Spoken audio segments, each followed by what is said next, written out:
So generally when I do a review, the three biggest things I talk about are setting, plot, and characters. Today I'll be reviewing a story that is an episodic slice of life set in high school, or in other words, a story that has very little to mention in the way of setting or plot. Luckily though, it does happen to have great characters, and is just downright hilarious. Ladies and gentlemen, may I introduce you to Gekkan Shoujo Nozaki-kun.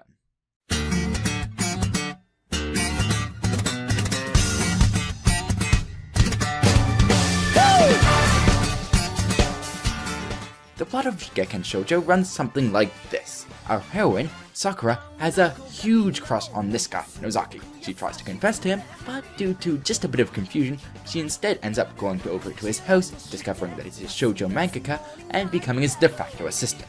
We then are gradually introduced to Nozaki and Sakura's other classmates, and the rest of the story consists of a bunch of comic skits focusing around both school life and the manga Nozaki draws. There are a couple of potential romances in this story which make great shipping material, but don't expect them to go anywhere fast.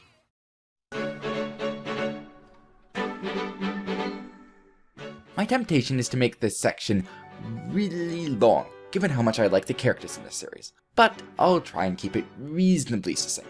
Our main protagonist, Sakura, is the benchmark by which we can measure all the other characters' sanity in this series, which is to say she's pretty normal, other than her bizarre infatuation with Nozaki. She generally seems to be a character with the most common sense in the series, but occasionally gets dragged into other people's bizarre antics.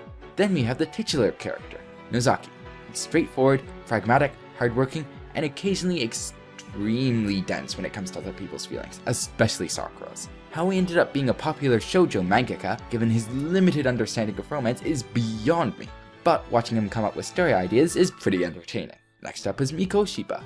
At first glance, he gives off the aura of being a playboy bishonen character, but in reality he's actually fairly timid and gets embarrassed easily, but also works hard and just wants people to rely on him. Incidentally, Nozaki models the heroines of his story based off Miko Shiba, or as he calls him, Mikurin, which is pretty hilarious. We also have Seo, Sakura's demonic tomboy friend who is completely oblivious to the concepts of consideration and tact. Kashima, the actual bishonen playboy character of the series who just so happens to be female, the short-tempered and statured Hori, along with several others who I'm going to leave out just because if I were to include all the well-developed characters in this series, or even just do justice to the ones I've already mentioned, this section would end up being as long as the rest of the review to put together, if it isn't already. All the characters of the series have a really great chemistry together, which allows for boundless hilarity to be generated by their interactions.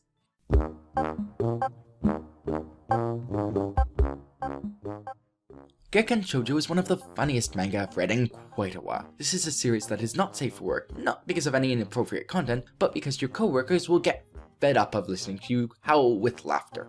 I also appreciated the fact that the series seems to be continually upbeat and just generally happy. It's a great pick-me-up if you're feeling tired or depressed. Certainly for me, it was also a nice change of pace from some of the other more serious stories I've been reading recently. Lastly, contrary to my general impression of slice-of-life stories before I read this, the characters actually have interesting and intelligent conversations. Truly a refreshing experience.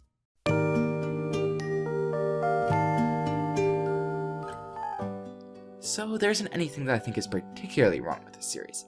It doesn't have a strong narrative focus, which may irritate some people, but that's just the style of this manga and not an inherent flaw with it. I guess the only real thing is that you have to like the characters and get the humor of Gekkan Shoujo to get anything out of it, and obviously neither character preference nor humor are universal. By the time you got to about the 10th chapter of this series, you should already have a pretty good idea of whether you'll enjoy it or not.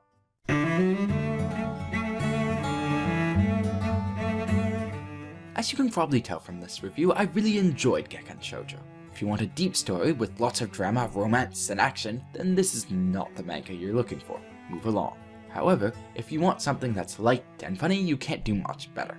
If you've already read Gekkan Shoujo and are looking for something similar to read, then I would suggest Uran High School Host Club. Anyways, thanks for listening to this review. I hope you enjoyed it. Cheers!